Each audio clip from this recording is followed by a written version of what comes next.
সেটা সম্পূর্ণ ধ্বংস হয়ে গেছে।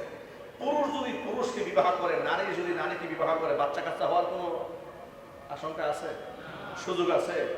তখন তারা কি করে? তারা বাচ্চাদেরকে দত্তক নেয়, পালক নেয়। নাউজুবিল্লাহ। এমনকি আপনারা শুনে অবাক হবেন, তারা গর্ভকে ভাড়া দেয় টাকার বিনিময়ে।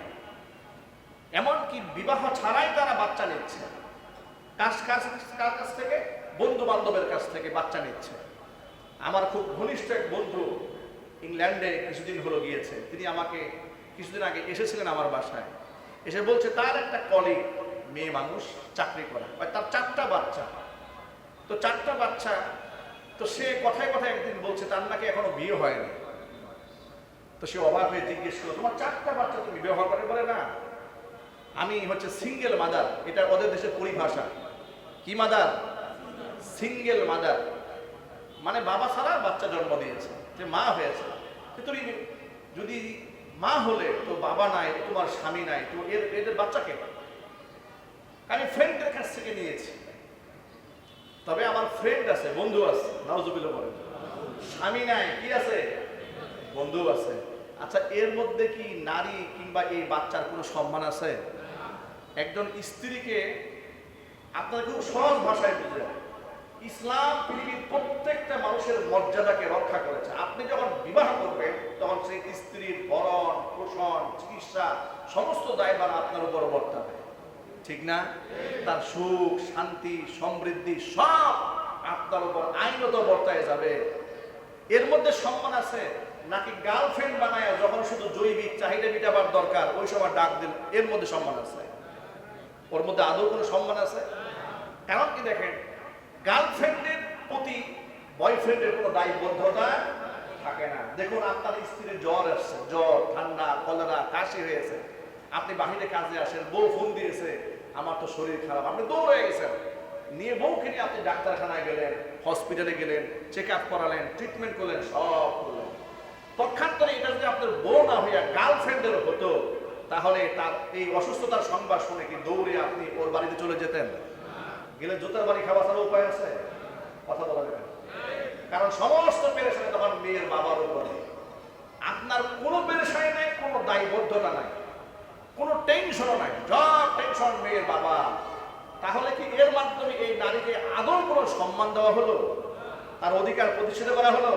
ইসলাম বলেছে না, এইভাবে তুমি নারীদের সতীত্বকে ভোগ করবে কিন্তু অধিকার দিবে না, তা হবে না। এই জন্য ইসলাম বিবাহকে অত্যন্ত শ্রদ্ধার সাথে গুরুত্বের সাথে সমাজে প্রতিষ্ঠিত করেছে।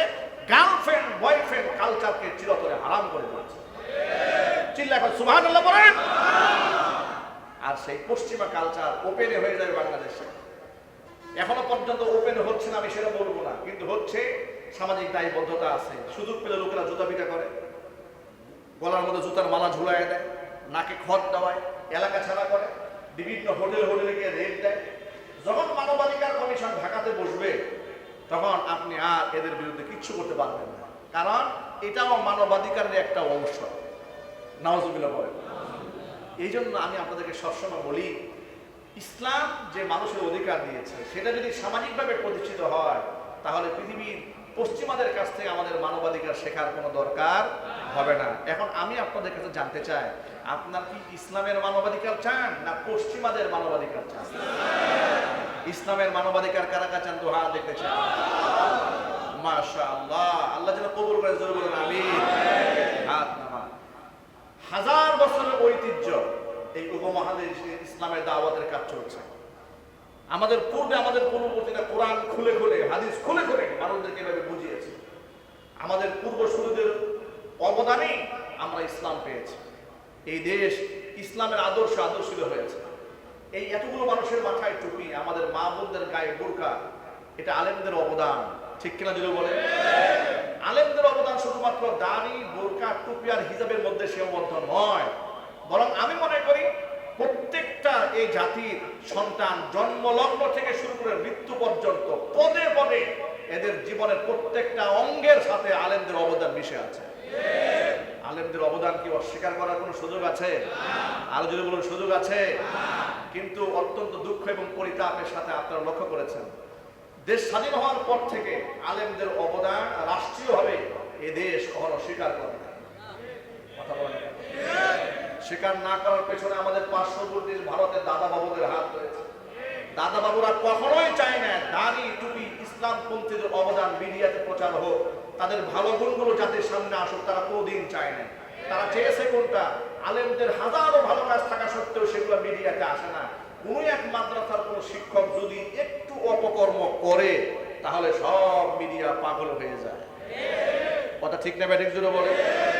আমি তো হলফ করে বলতে পারি, আমি চ্যালেঞ্জ করে বলতে পারি, 56,000 বর্গ মাইলের এই বাংলাদেশে একমাত্র আলেমরাই সবথেকে স্বল্প মূল্যের বেতন গ্রহণ করে জাতিকে সর্বশ্রেষ্ঠ নিঃস্বার্থ সেবা দিয়ে যাচ্ছে।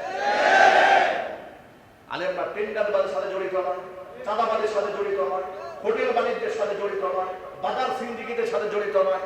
মানুষকে বুকে পাড়া দিয়ে এই যে গতকালকে চৌরাস্তার মাটিতে যা হয়েছে, গাজীপুরের মাটিতে যা হয়েছে, সেখানে আমরা দেখেছি, সংবাদ মাধ্যমে জানতে পেরেছি, চাঁদাবাজদের বিরুদ্ধে রিপোর্ট করায় চাঁদাবাজরা ক্ষিপ্ত হয়ে পাথর মেরে প্রকাশ্য দিবালোকে মানুষের সামনে কুপিয়ে সাংবাদিককে হত্যা করেছে।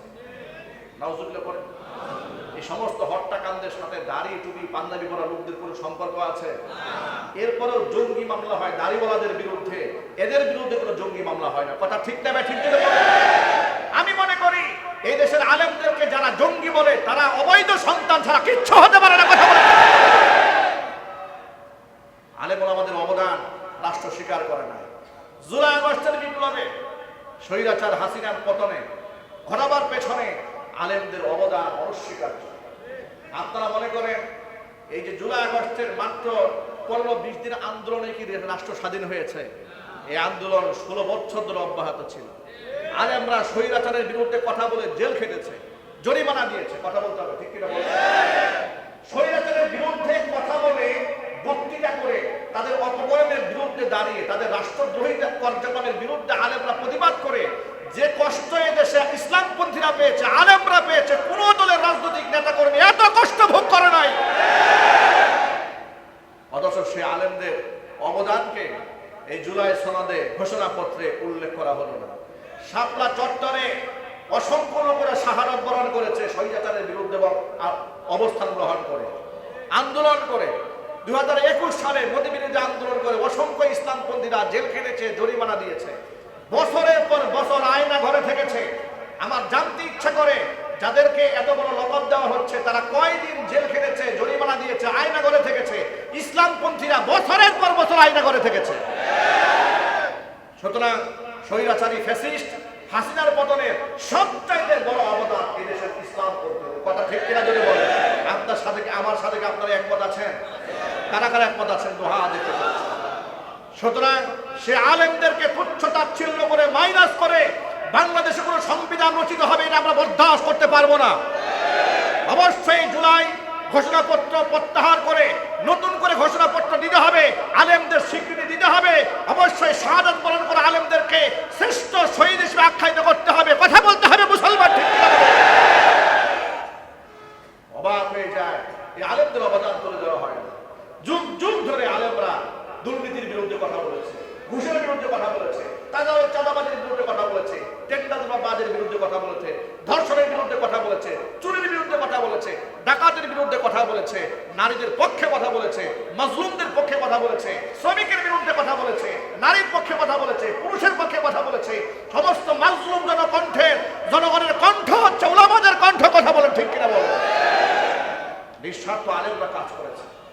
সুতরাং বর্তমান সরকারকে বলবো, আপনাদের ভালো কর্মের প্রশংসা আমরা করছি, তবে বিদায় মুহূর্তে এমন কোনো কাজ করবেন না যে জাতি আপনাদেরকে ধিক্কার, নিন্দা করবে বা সারা জীবন স্বৈরাচারী হাসিনার মতো স্মরণ করবে। আমরা চাই আপনারা এমন কিছু সুকর্ম করে যান যাতে করে যুগের পর যুগ মানুষ মোনাজাতে আপনাদের জন্য চোখের পানি ছেড়ে দোয়া করে। ঠিক কিনা যদি বলেন? পৃথিবীতে মানুষের দোয়া পাওয়া এর চেয়ে বড় নিয়ামত আর কি হতে পারে? আপনার মৃত্যুর পরে অসংখ্য লোকেরা মারা যায়, লোকেরা আলহামদুলিল্লাহ বলে। এর চেয়ে ব্যর্থ জীবন কি হতে পারে? যে আমি মরে গেলাম আর এলাকার লোকেরা আলহামদুলিল্লাহ বলছে। এর চেয়ে বড় ব্যর্থতা কি হতে পারে? যে আমি জেলখানায় যাচ্ছি, লোকেরা আমাকে পচা দিন নিক্ষেপ করছে। স্বার্থপর তো সেখানে আমার যশ নাই, খ্যাতি নাই, সম্পদ নাই, টাকা নাই, পয়সা নাই, দুনিয়া থেকে চলে যাচ্ছি, অসংখ্য লোকেরা আমার জন্য চোখের পানি ছেড়ে আল্লাহর কাছে কান্না করছে। এটা হচ্ছে মানব জীবনের সফলতা। সুতরাং আসুন আমরা ঐক্যবদ্ধ হই, অন্যায়ের বিরুদ্ধে আমরা রুখে দাঁড়াই। আল্লাহ রাব্বুল আলামিন যেন মানবাধিকার কোরআন এবং সুন্নাহ থেকে শেখার তৌফিক আমাদের দান করেন। পশ্চিমা মানবাধিকার চাই না, আমরা আল্লাহর কোরআন এবং সুন্নাহর মানবাধিকার চাই। আল্লাহ রাব্বুল আলামিন কোরআন সুন্নাহর আইন বাংলাদেশে প্রতিষ্ঠা করার জন্য যারা কাজ করছেন তাদেরকে কবুল করেন, মঞ্জুর করেন, আমিন। ওয়া আখিরু দাওয়ানা আনিল হামদুলিল্লাহি রাব্বিল আলামিন। ক্বাবলা আল জুমআ।